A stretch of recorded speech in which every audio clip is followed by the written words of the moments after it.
பிதா குமாரன் பரிசுத்த ஆவியானவருடைய நாம் யாவரையும் ஆசீர்வதிப்பதற்காக ஆண்டவருடைய நாமத்திற்கு புகழ்ச்சி உண்டாகவும் இந்த ஆராதனை காரணமாகவும் நாம் யாவரும் 35வது ஞானப்பாட்டில் முதல் 3 கவிகளை பாடவும். ஞானப்பாட்டில் 35 இம்மட்டும் ஜீவன் தந்த கர்த்தாவை எத்தியிருந்தால் பணிவோடு உண்மையாக நாம் தோத்தரிப்போம்.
புதிய பாட்டு புத்தகத்தில் 139வது கீர்த்தனை, பழைய பாட்டு புத்தகத்தில் 148வது கீர்த்தனை 3 சரணங்களில் பாடுவோம்.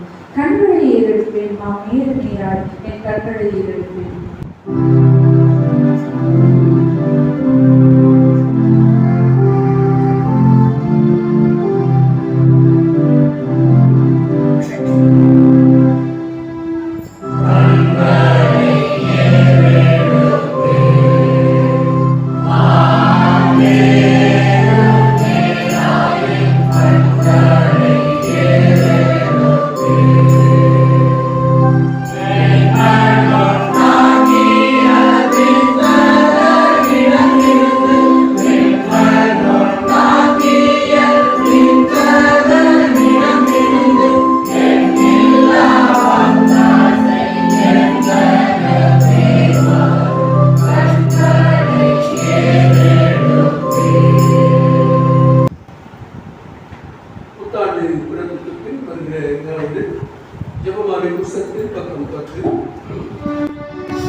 அவருடைய சகாயத்தையும் மன்னிப்பையும் பெற்றுக்கொள்ள நாம் ஆயத்தர்கள் போல கடவுளே பங்குதாரிகளுக்கு இறக்க வேண்டும் என்று கேட்கிறார்கள்.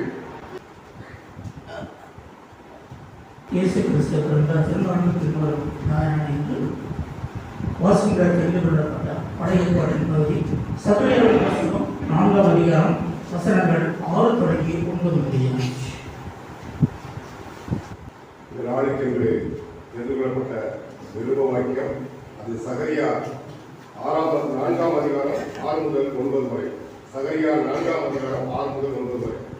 அப்பொழுது அவர் செருபாபேலுக்கு சொல்லப்படுகிற கர்த்தருடைய வார்த்தை என்னவென்றால், பலத்தினாலும் அல்ல பராக்கிரமத்தினாலும் அல்ல, என்னுடைய ஆவியினாலே ஆகும் என்று சேனைகளின் கர்த்தர் சொல்கிறார். பெரிய பர்வதமே, நீ எம்மாத்திரம்? செருபாபேலுக்கு முன்பாக நீ சமபூமியாவாய். கலைக்கலை அவன் கொண்டு வருவான், அதற்கு கிருபை உண்டாவதாக என்று ஆர்ப்பரிப்பார்கள் என்றார். பின்னும் கர்த்தருடைய வார்த்தை எனக்கு உண்டாகி, செருபாபேலின் கைகள் இந்த ஆலயத்துக்கு அஸ்திபாரம் போட்டது, அவன் கைகளை இதை முடித்து தீர்க்கும். அதனால் சேனைகளின் கர்த்தர் என்னை உங்களிடத்திற்கு அனுப்பினார் என்று அறிவாய் என்றார் என்பதுவே. நிருபவாக்கியம் வாசிக்கிறோம். 1 பேதுரு 4ஆம் அதிகாரம் வசனங்கள் 12 தொடங்கி 19 வாசிக்கிறோம். 1 பேதுரு 4ஆம் அதிகாரம் வசனங்கள் 12 தொடங்கி 19. 1 பேதுரு 4ஆம் அதிகாரம் வசனங்கள் 12 முதல் 19 முடிய. பக்கம் 320. பிரியமானவர்களே, உங்களை சோதிக்கும்படி உங்கள் நடுவில் பற்றி எரிகிற அக்னியை குறித்து ஏதோ புதுமையை கேட்காமல், கிறிஸ்துவின் மகிமை வெளிப்படும் போது நீங்கள் கைகூர்ந்து மகிழும்படியாக அவருடைய பாடலில் பங்காளிகளானதால் சந்தோஷப்படுங்கள். நீங்கள் கிறிஸ்துவின் நாமத்தின் நிமித்தம் நிந்திக்கப்பட்டால் வாழ்த்துவார்கள். ஏனென்றால் தேவனுடைய ஆவியாகிய மகிமையுள்ள ஆவியானவர் உங்கள் மேல் தங்கியிருக்கிறார். அவர்களாலே தூஷிக்கப்படுகிறார், உங்களாலே மகிமைப்படுகிறார்.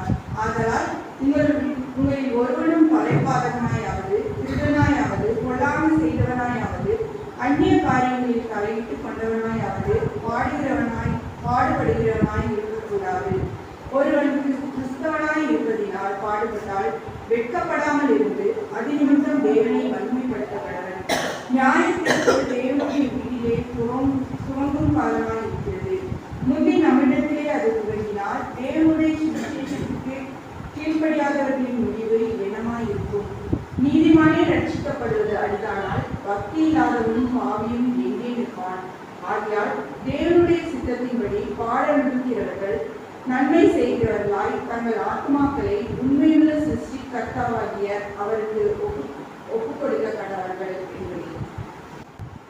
வாசிப்பதை நற்செய்தி சொல்லி மத்தேயு எழுதின சுவிசேஷம் 2ஆம் அதிகாரம் வசனங்கள் 13 தொடங்கி 23 முடிய வாசிக்கிறோம். மத்தேயு 2ஆம் அதிகாரம் வசனங்கள் 13 தொடங்கி 23 முடிய. அவர்கள் திரும்பி சென்றபின் ஆண்டவருடைய தூதர் யோசேப்புக்கு கனவில் தோன்றி, நீர் எழுந்த குழந்தையையும் அதன் தாயையும் கூட்டிக் கொண்டு எகிப்துக்கு தப்பி ஓடி செல்லும். நான் உனக்கு சொல்லும் வரை அங்கேயே இருக்கும், ஏனெனில் குழந்தையை ஏறது கொள்வதற்காக தேடப்போகிறான் என்றார். யோசேப்பு எழுந்து குழந்தையையும் அதன் தாயையும் கூட்டிக் கொண்டு இரவிலே எகிப்துக்கு புறப்பட்டு சென்றார். ஏரோதை இறக்கும் வரை அங்கே இருந்தார். இவ்வாறு எகிப்திலிருந்து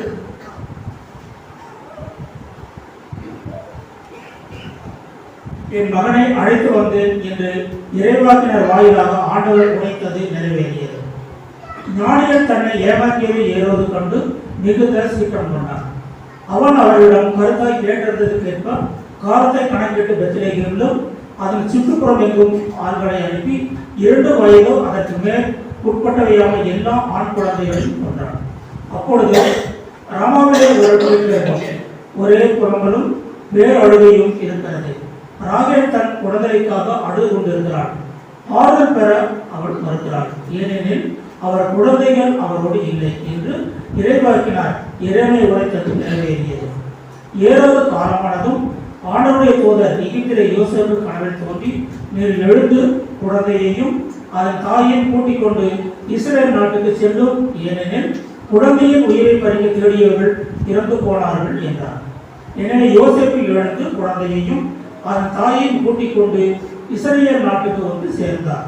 ஆனால் யூதேயாவில் அர்கலா தன் தந்தைக்கு பெண் அரசாடுவதாக கேள்விப்பட்டு அங்கே போக அவர் அஞ்சினார்.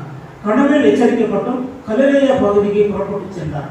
அங்கே அவர் நாசரத்து எனப்படும் ஊருக்கு சென்று அங்கே குடியிருந்தார். இவ்வாறு நசரேயன் என அழைக்கப்படுவார் என்று இறைவாக்கினர் உரைத்தது நிறைவேறியது என்றார்.